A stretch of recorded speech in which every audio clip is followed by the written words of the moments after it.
स्वयं सेवक समाज के साथ स्वयं के व्यक्तित्व का विकास करता है। गांव में विशेष शिविर के आयोजन का उद्देश्य यह होता है कि गांव में भी व्याप्त समस्याओं को स्वयं सेवक अपने रिपोर्ट कार्ड के माध्यम से बाहर लाए और उसका समाधान कराए। अब हमें आगे की ओर बढ़ना होगा, यानी स्वयं सेवकों को भी हर योजना के बारे में जानकारी से अवगत करना होगा, ताकि जब गाँव में शिविर लगे और स्वयं सेवक ग्रामीणों से उनकी समस्याओं को जाने तो उसका समाधान ग्रामीणों को तत्काल बता सके।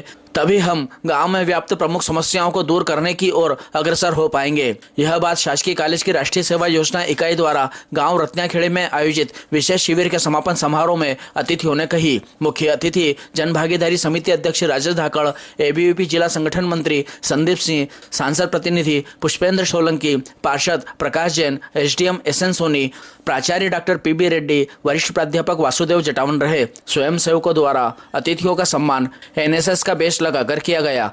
कार्यक्रम अधिकारी डॉक्टर उषा वर्मा ने 7 दिवसीय शिविर का प्रतिवेदन प्रस्तुत किया। स्वयं सेवकों ने उनके 7 दिवस के अनुभव को बताया। एसडीएम सोनी ने गांव की समस्या सुनकर उनका निराकरण कराने का आश्वासन दिया। इसके बाद छात्राओं ने सांस्कृतिक कार्यक्रमों की प्रस्तुति दी। अतिथियों द्वारा स्वयं सेवकों को प्रतीक चिन्ह व प्रमाण पत्र वितरित किए। कार्यक्रम का संचालन योगेंद्र सिंह व निधि निर्माण ने किया। आभार डॉक्टर केपी नरुका ने माना।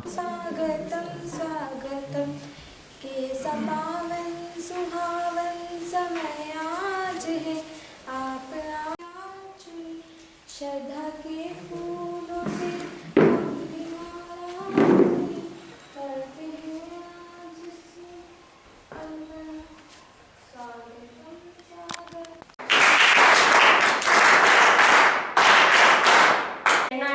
स्नेहा को बुलाना चाहूंगी, वह आए और लक्ष्य गीत की प्रस्तुति दें।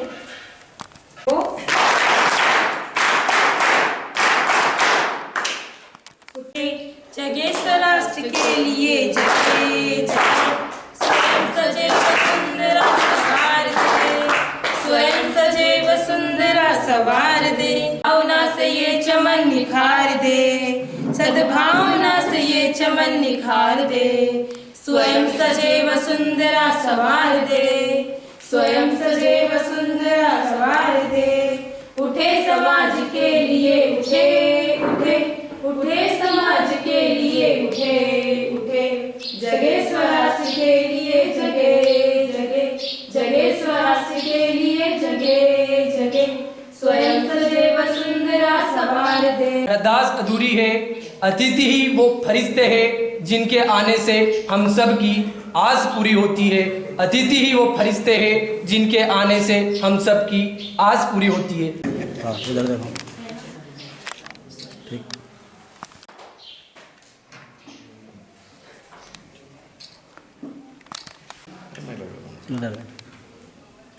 Thank you. अजय जी को आमंत्रित करना चाहूंगा।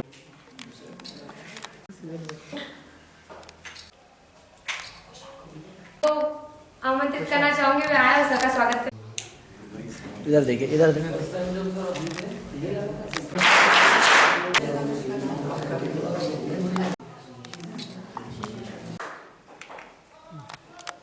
तब तक घर पुराना होगा। सीएसआर ग्रेसिम के सीएसआर के हेड अजय नागर जी एवं ग्रेसिम से ही अरविंद जी मुख्य वक्ता के रूप में उपस्थित थे। नागर जी ने महिला उत्पीड़न एवं 354 और 509 धारा के बारे में विद्यार्थियों उनको स्वयंसेवकों को विस्तार से जानकारी दी एवं अरविंद जी ने उद्योग में उनके सामाजिक उत्तरदायित्व क्या है और ग्रेसिम उसमें किस तरह से कार्य करता है, इसके बारे में उन्होंने विस्तार से स्वयंसेवकों को समझाया। तृतीय दिवस था, शिवरात्रि थी। चतुर्थ दिवस में स्वयंसेवकों ने गांव का सर्वे किया। ये सर्वे में सर इस गांव में बहुत सारी समस्याएं हैं जो मैं आपको बताना चाहूंगी। सबसे बड़ी समस्या है वो पानी की समस्या है। जो छोटे छोटे बच्चे, सर हम जब ये कैंप में आए दूसरे दिन बच्चे आए और उन बच्चों ने हमें बताया कि बड़ी दूर दूर से हम केन से साइकिल से लाते हैं और उन्होंने हमें चोटें भी बताई कि मेरा घुटना फुटा हुआ है, हमारी पोनी फुटी हुई है और यहाँ इस गाँव में पानी की बहुत समस्या है। साथ ही आवास योजना का लाभ किसी को नहीं मिला है। सर आंगनवाड़ी यहाँ पर नाम के लिए है, आंगनवाड़ी की कोई सुविधा नहीं मिल रही है। प्रेग्नेंट लेडी को जो सुविधा मिलनी चाहिए कोई उसकी सुविधा नहीं मिल रही। साथ ही जो बच्चे प्रेग्नेंट होने के बाद जो बच्चा 5-6 महीने का हो गया तब तक यहाँ आंगनवाड़ी की सुविधा मतलब आंगनवाड़ी की तरफ से कोई सर्वे ही नहीं हो रहा है। और स्कूल भी सर, स्कूल भी 3-3 घंटे के लंच हो रहे हैं और वहाँ पर भी बच्चों ने बताया कि बोले घर वाले बोल रहे बच्चे स्कूल खुलता ही नहीं अधिकतर। तो ये दोनों चीजें सर आपके सामने हैं। और श्रमिक पंजीयन, जबकि अधिकतर यहाँ पर मजदूर वर्ग है, लेकिन श्रमिक पंजीयन भी किसी का बना हुआ नहीं है। लाडली बहना की भी जानकारी तो बहुत बार भेज दी गई है, लेकिन अधिकतर जगह पर लाडली बहना का भी लाभ उनको नहीं मिला है। आयुष्मान कार्ड भी यहाँ पर बहुत से लोगों के बने हुए ही नहीं है सर। सर्वे के बाद जो है, सर्वे के साथ साथ आजकल जो साइबर क्राइम हो रहे हैं सर, गांव वालों के पास लैपटॉप लेकर बाइक से आते हैं लोग और वो आपका आधार कार्ड अपडेट करवा रहे हैं, केवाईसी अपडेट करने के बहाने जो उनका अकाउंट हैक कर रहे हैं, उसके बारे में भी सर्वे के साथ साथ हमारे स्वयंसेवकों ने उनको जागरूक किया है कि इस तरीके से अगर आपके पास कोई आता है तो आप सीधे बैंक जाएं, ना कि उनसे ही आप उनके लैपटॉप पर कुछ करके जिस तरीके के साइबर क्राइम हो रहे हैं उसके बारे में भी विद्यार्थियों ने जाकर उनको अवगत कराया। बौद्धिक सत्र में सर आईसीटीसी काउंसलर कविता सेन मैडम और नीतू मैडम आई थी। उन्होंने गांव वालों का, स्वयंसेवकों का एड्स का जो चेकअप करा है और साथ ही नीतू मैडम ने टीबी के बारे में, कारण, उपचार के बारे में विस्तार से जानकारी दी। 5वें दिवस में सर हमने मतदाता जागरूकता रैली निकाली और साथ ही बालिका शिक्षा पर बालिकाओं ने नुक्कड़ नाटक किया और महिलाओं को हस्ताक्षर करना सिखाया। सर महिलाएं अपना काम छोड़कर आना नहीं चाह रही। बच्चियों ने, एक महिला कपड़े धो रही थी सर, तो या बच्चियों ने ये कह रहे कपड़े हम धो देते हैं, पर वो उठने को तैयार नहीं कि आपके कपड़े हम धो देते हैं, आओ हम आपको आपका नाम लिखना सिखाएं, पर वो महिला नहीं उठी सर।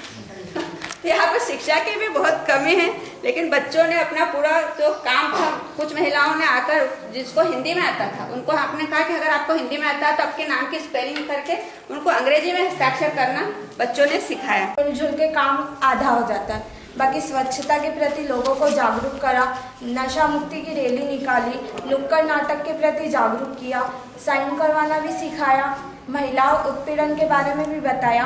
शिक्षा कितनी महत्वपूर्ण है महिलाओं के लिए, जो कि वो घर के कामकाज में ही सीमित रह जाती है, बाहर का उनको इतना नॉलेज, ज्ञान नहीं रहता, इसलिए उनको शिक्षा का महत्व समझाया। यहाँ की लड़कियों ने सिर्फ 8वीं या 5वीं करके छोड़ दिया पढ़ाई। उनको आगे की पढ़ाई वो कैसे कर सकते हैं कि प्राइवेट फॉर्म भर के आप घर से भी पढ़ाई कर सकते हैं, ऑनलाइन क्लास भी ले सकते हैं, उनके बारे में बताया मोबाइल से। और मतलब कि वो बोले कि पापा ने, घर वालों ने इसलिए मना कर दिया क्योंकि साथ नहीं था, तो प्राइवेट फॉर्म डाल के घर पे पढ़ाई कर सकते हैं, और जो साथ नहीं है तो उनको प्रेरित किया कि आप आगे पढ़ाई करो, क्योंकि पढ़ाई एक ऐसी चीज़ है जब सब साथ छोड़ देते हैं तो पढ़ाई साथ देती है। इसलिए पढ़ाई, एक तो हथियार पढ़ाई होना ही चाहिए कि अपन अपनी बात रख सके, उसके लिए पढ़ाई इम्पोर्टेंट होनी चाहिए। और बस लोगों को जागरूक किया। और नशा मुक्ति अभियान रैली भी निकाली, नुक्कड़ नाटक के जरिए सबको बताया कि शिक्षा जरूरी है। बहुत सारी औरतें यार पढ़ नहीं सकती, उनको पढ़ने के लिए जागरूक किया। तो वो कह रहे थे, तो अभी हमारे जो बच्चों ने सर्वे किया उसमें सब चीजें क्लियर हुई। निश्चित तौर पर आपने जो सर्वे किया, मैं एसडीएम को भी बोलूंगा, यहाँ के बीओ को भी बोलूंगा कि वो आंगनबाड़ी का भी देखेंगे, स्कूल को भी देखेंगे कि क्यों नहीं हो रही है, इन योजनाओं का लाभ क्यों नहीं मिल रहा है। और हो सकता है तो मैं एसडीएम और उनको कहूंगा कि एक दिन यहाँ कैंप लगाकर इन सब चीजों को ठीक करें। मैं आज ही उनसे बात करूंगा इस मामले में। इसके अलावा और कोई अनुभव?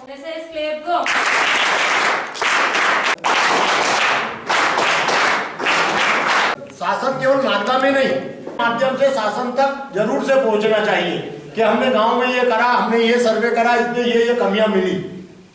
और जिस विभाग की, उस विभाग तक भी हमारा एक पत्र जाना चाहिए। कोई उसमें किंतु परंतु की चिंता नहीं करना कि यार क्या होगा। अपनी तरफ से कि हमने ये करा तो स्कूल में ये तकलीफ आई, आंगनबाड़ी में ये दिक्कत है, यहाँ पर ये दिक्कत है। जब तक शासन प्रशासन को अपनी बात, चाहे एसडीएम साहब को पहुंचाओ, कलेक्टर साहब को पहुंचाओ, और उस विभाग के मंत्री तक अपना पत्र जाना चाहिए। मेरा ऐसा मानना है। कहते हैं ना कि जब तक अपन नहीं बोलेंगे तो कुछ भी नहीं होने वाला है। इस अवसर पर मैं बहुत कुछ नहीं कहने वाला, पर मुझे ये लगता है कि आपने इन जो 7 दिन तक यहाँ पर आपने रहकर इस पूरे कैंप को अटेंड किया और उसमें जो कुछ सीखा वो जीवन में आपको आ गया है। अभी ये बता रही थी कि हमने स्वच्छता समिति बनाई, हमने भोजन समिति बनाई, अलग अलग समितियां बनाकर अलग अलग लोगों को वर्क दिया होगा और उसने कैसे उसको वर्क आउट किया होगा, तो उसमें उनको सीखने को मिलेगा। आज यदि आपके घर में कोई कार्यक्रम हो और आपको भोजन व्यवस्था करना है तो आपको यह मालूम पड़ जाएगा कि यार हमने कैंप में ऐसे करा था, तो हम पूरी एक सूची बनाएंगे किन किन की चीजों की आवश्यकता रहती है, किन किन को हमको बोलना है। तो इस तरीके से हम उस कार्यक्रम को कर सकते हैं। तनाव का समय हमारे साथ आए तो हम उस समय में एडजस्ट कर लें। इस तरह के शिविरों का वो भी एक बड़ा कारण है कि ये शिविर हमको अपने जीवन में एडजस्ट करना सिखाते हैं। ये शिविर हमको अपने समय में, अपने जीवन काल में समय का, टाइम का कैसे सदुपयोग करना है, कैसे टाइम मैनेजमेंट करना है, वो सिखाते हैं। ये शिविर हमको सिखाते हैं कि हमको किस तरह से अपनी दैनिक दिनचर्याओं के साथ सामाजिक क्षेत्र में या घर परिवार में किस तरह से प्रबंधन करना है, वो हमको सिखाते हैं। अभी राजेश भैया बता रहे थे ना, अलग अलग समितियां बनी होंगी, तो आपको किसी काम का मुखिया बना दिया, किसी व्यवस्था का मुखिया बना दिया कि साहब ये व्यवस्था आपको करना है, तो आप करोगे कैसे? तो ये जो शिविर है वो व्यवस्थाओं को करना हमको सिखाते हैं। इसलिए पढ़ाई के साथ साथ इन सब चीजों का अपना महत्व है। और जो विद्यार्थी पढ़ाई के साथ इन सब चीजों में इन्वॉल्व होते हैं, मैं ऐसा मानता हूं उनका भविष्य स्वर्णिम भविष्य है। मैं आज इस अवसर पर एक बात और कहना चाहता हूं। आप सबको पता है कि 3 साल का ग्रेजुएशन कोर्स होता है ना, 3 साल का ही होता है ना, 4 साल का हो गया, 4 साल का ग्रेजुएशन कोर्स होता है। और 4 साल का ग्रेजुएशन कोर्स क्यों होता है ये पता है क्या?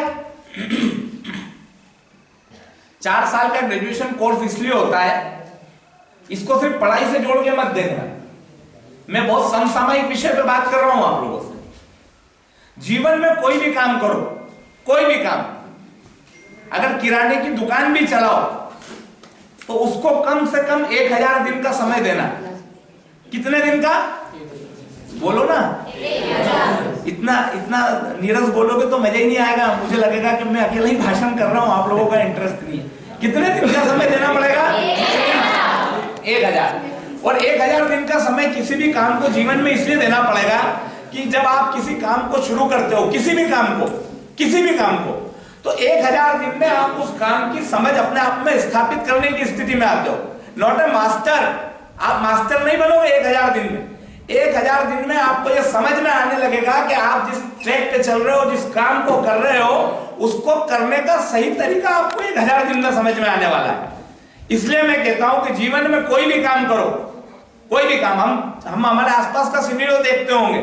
कई लोग हमारे जीवन में ऐसे उदाहरण हैं जिनको हम देखते हैं कि वो किराने की दुकान शुरू करता है, 6 महीने चलाता है और फिर कहता मजा ही नहीं आया साहब किराने की दुकान में, तो कपड़े भी खोल लेता है। फिर 6 महीने कपड़े की दुकान करता है और उसके बाद LIC का एजेंट बन जाता है, 6 महीने में वो भी छोड़ देता है। तो कम से कम 1000 दिन जब तक किसी काम को नहीं दोगे, आप किसी परिणाम पे नहीं पहुंचोगे। इसलिए मेरा ऐसा मानना है, और मेरा नहीं, जितने विशेषज्ञ हैं, जब आप उनको पढ़ोगे तो आपको पता चलेगा कि जीवन में कम से कम 1000 दिन किसी काम को देना चाहिए। एक तो क्या हम घर से रहने की व्यवस्था हो जाती है, पहले ये व्यवस्था नहीं होती थी। पहले हम चलो चलते चलो, लक्ष्य की ओर बढ़ते चलो, आएंगी बाधा अनेक, तुम और भी निखरते चलो। चलते चलो लक्ष्य की ओर बढ़ते चलो। इन्हीं पंक्तियों के साथ में अब हमारे बीच जो उपस्थित उन सबको, पर उस काम करने को साथ में एक साथ उस सफाई को, पहले हम जब थे तो शुरू दिन हमको लगा था कि हम कैसे सफाई करेंगे, कीचड़ में हाथ डालेंगे। लेकिन जब दूसरा दिन हुआ, तीसरा दिन हुआ, हमारे समय पे संगीता कोलावत मैडम थे, तो बोलते थे बच्चे शर्माओ मत, ये दिन वापस नहीं आएंगे। तो आज मुझे फील हुआ कि सच में वो दिन वापस नहीं आएंगे। जब आप वहां बैठे हो तो मुझे लग रहा है कि अब वो दिन आ भी नहीं सकता कि अब हम चाह के भी कि हमको ये समय मिल पाया। लेकिन ये जो दिन है यादगार पल है, यहाँ से हमको एक परिवार मिलता है। आज हमको लगता है कि हम यहाँ पर ये दीदी वहां चले जाएंगे या ऐसा वैसा, लेकिन एक यहाँ पर जो आपके साथ में रहकर आप लोगों ने जो 7 दिन कार्य किया, एक परिवार बन गया है। समाज के हित में काम करते हैं और इसी भाव के साथ साथ आप समाज के बीच में काम करते हैं। तो ये NSS पे जुड़ना, आप सभी के मैं बोलना चाहूंगा कि NSS में आप जुड़े हैं, ये सौभाग्य की बात है। युवा है, अभी मैं कविता है आपके सामने बोलना चाहूंगा। हो गई है पीर पर्वत सी पिघलनी चाहिए, इस हिमालय से कोई गंगा निकलनी चाहिए। अनुभव आपने लिया होगा, कुछ बाहर के, कहाँ के रहने वाले बच्चे, कुछ बताएंगे? सभी नागदा के हैं? तो नागदा के बाहर गांव से भी हैं। आप भी पार्टिसिपेट हैं? अच्छा, बहुत बढ़िया। सांस्कृतिक कार्यक्रम है, ठीक है। जब आप लोग यहाँ आए थे तो सब एक दूसरे को जानते थे? नहीं जानते थे। आज सब एक दूसरे को जानते हैं, अच्छे से जानते हैं, नाम सही जानते हैं, अच्छी दोस्ती हो गई। ठीक, इसमें 3 चरण होते हैं किसी भी शिविर के। पहला चरण जब हमारी उत्सुकता रहती है कि हम वहाँ जा रहे हैं, अच्छा एंजॉय करेंगे। 1-2 दिन बाद फिर हल्की सी बोरियत होने लगती है कि कैसे 7 दिन निकलेंगे। ठीक है, क्योंकि घर का खाना, घर का माहौल, यहाँ आपका मोबाइल भी प्रतिबंधित हो गया होगा, इसमें बहुत ज़्यादा इसका उपयोग नहीं कर सकते। ठीक, फिर जब हमारा एंड समय आता है, अंत समय आता है, तब तक हमारी अच्छी दोस्ती हमारे जो पुरुष महिला जो भैया बहन हैं उनके साथ हो जाती है। फिर लगता है कि इतना अच्छा ग्रुप है, इतना अच्छा ग्रुप हमें घर में थोड़ी मिलेगा, हम इसे अब जब बिछड़ने का समय आता है तब कष्ट होता है कि 2 दिन का शिविर और बढ़ा दिया जाता तो ज़्यादा अच्छा होता। ठीक है, तो ये आपके एक बेहतर अनुभव आपके शिविर का रहेगा, मैं इसकी उम्मीद करता हूँ। और जैसा कि अभी हमारे जैन साहब ने बताया था, एक हमारे कवि महोदय, नाम तो भूल रहा हूँ, कि हमने मोबाइल को चलाना सीख लिया, इसको बंद करना भी सीखना चाहिए। मैं नाम भूल रहा हूँ किसका है। तो उसका सीधा उद्देश्य ये है, एक छोटी सी मैं जो कहें या संदेश कहें कि बच्चे रहते हैं और आपने मेरे ख्याल से हम लगभग हर घर की समस्या होगी। नाश्ता कर रहे हैं तो व्हाट्सएप चल रहा है, खाना खा रहे हैं तो व्हाट्सएप चल रहा है, कुछ और काम कर रहे हैं तो व्हाट्सएप चल रहा है। ये कितने लोग इस बात से सहमत हैं? सभी सहमत। हम परिवार के साथ बैठे हैं, ठीक है ना, तो इसी बात पे एक संदेश आया था कि किसी कारणवश नेटवर्क डाउन हो गए, व्हाट्सएप चलना बंद हो गए, फिर दोस्त आपस में बात करते हैं, यार 2 दिन से नेटवर्क नहीं चला, तो हम अपने माँ बाप के साथ बैठ के बातचीत की, भोजन किया, यार वो तो बहुत अच्छे हैं। मतलब ये केवल एक मैसेज है कि हम अपने माँ बाप को ही अच्छे ढंग से नहीं पहचान पा रहे हैं, उसके पीछे कारण क्या है? ठीक है ना, हर व्यक्ति के सोचने का एक अलग नजरिया होता है। आप जिस उम्र में हैं, जिस स्टेज पर हैं, आपके सोचने का एक अलग नजरिया है। माता पिता जिस स्टेज पर हैं, उनके सोचने का एक अलग नजरिया है। वो माता पिता हैं, बड़े हैं, बुजुर्ग हैं, उनके अनुभव ज़्यादा हैं या आपके अनुभव ज़्यादा हैं? पहली बात तो हमें ये सोचना, ठीक है। दूसरी बात, कोई भी माता पिता अपनी संतान का बुरा नहीं चाहता, उसके बेहतर भविष्य की कामना उसके मन में हमेशा बनी रहती है। माँ जो प्यार एकदम छलकाती रहती है और पिता जो है ना, उसके विकास की कल्पना अपने मस्तिष्क में लेके चलता है। तो माता और पिता दोनों के जो सामंजस्य के साथ में बच्चों का जो विकास होता है, वो विकास और वो संदेश जो है वो आपके जीवन में बहुत महत्वपूर्ण होते हैं। एक सीरियल चला था, क्योंकि सास भी कभी बहू थी, ठीक है। उसका मैसेज केवल इतना है कि जब वो बहू थी तो उसका नज़रिया अलग था, जब वो सास बन गई तो उसका नज़रिया अलग हो गया। क्योंकि कारण वही है कि उसके साथ अनुभवों का जो किताब है, वो किताब उसके साथ जुड़ गई, उसके अनुभव आए। और जब वो बहू थी या छोटी थी, उसके उस समय में उसने जो गलतियाँ की थी या जो कुछ बातें रह गई थी, तो अनुभव के साथ में उसका विकास हुआ। और जब अनुभव साथ में जुड़ जाते हैं तो उसकी अपेक्षा यही रहती है कि हमारे आने वाली पीढ़ी किसी प्रकार की गलतियाँ ना करे। बस उसको बंद करा था। कहाँ जाते हैं दोनों चिड़िया जाते हैं, वो पैर वाले, एक मिट्टी गीला होकर समुद्र में गीला हो जाता है, फिर मिट्टी पकड़कर फिर मिट्टी डालते रहते हैं उसमें। तो क्या समुद्र कोई दबने वाला तो नहीं। 2 पैर देखा, 4 और चिड़िया आ गए, तुम कर क्या रहे हो? अरे समुद्र ने बदमाशी किया मेरे साथ, मेरा पूरा जितना भी जो अंडे है वो ले जा रहा है जब भी मैं अंडा देती हूँ। ये नहीं सोचा किनारे पर क्यों लगाया। तो 4 आ गए तो फिर 20 चिड़िया और इकट्ठा हो गई, चलो यार हम भी मदद करते हैं उनको। हमारा सब पूरा एक जाति है, हमारा पक्षी जाति है, तो पूरा पक्षी आसपास रोज जाने वाला आने वाला देखा पूरा झुंड इकट्ठा हो गए। सब जाके वो पूरा जो है मिट्टी जाके समुद्र में डालते रहते।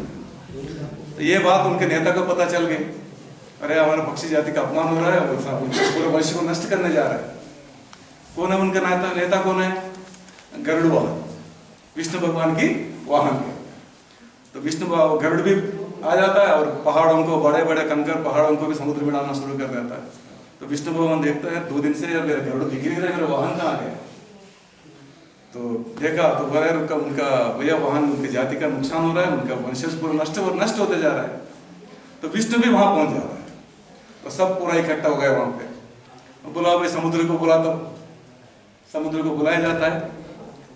2 में भैया क्या कहानी है यार, तुम उनके चिड़िया का जो है एक काम करो, अब उनकी इतना नुकसान हो रहा है, ये पूरा पक्षी जाति इकट्ठा हो गया, आप उनके जितना भी जो अंडे लेके गए उनको वापस कर। तो वो समुद्र जो आ जाता है उनको पूरा अंडे वापस कर देता है। कहानी वो एक कहानी था, उसका उद्देश्य में मेन पे आ रहा हूं। 2 चिड़िया, छोटी छोटी चिड़िया पैर थी, आपने संकल्प ठान लिया था मेरा अंडे को वापस लाना है। उसके साथ कहाँ गया? विष्णु भगवान भी नीचे उतरना पड़ा, समुद्र को भी बाहर आना पड़ा।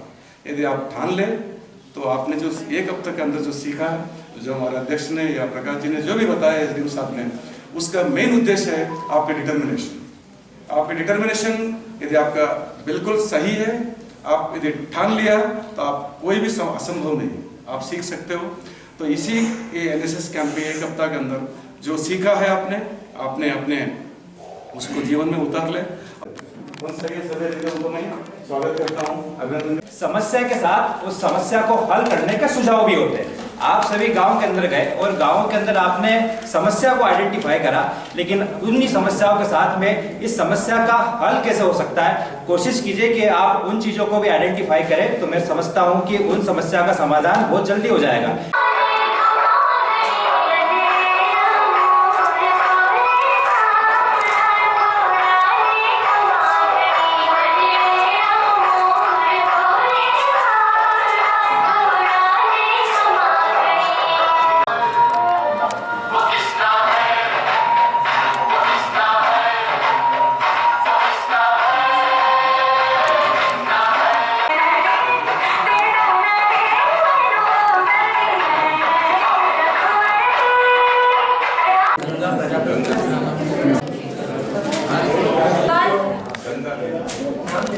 ठीक।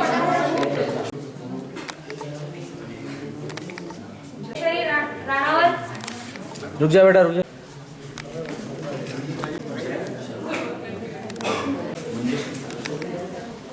प्रिंस परमार, श्याम देवल, करण गुजर,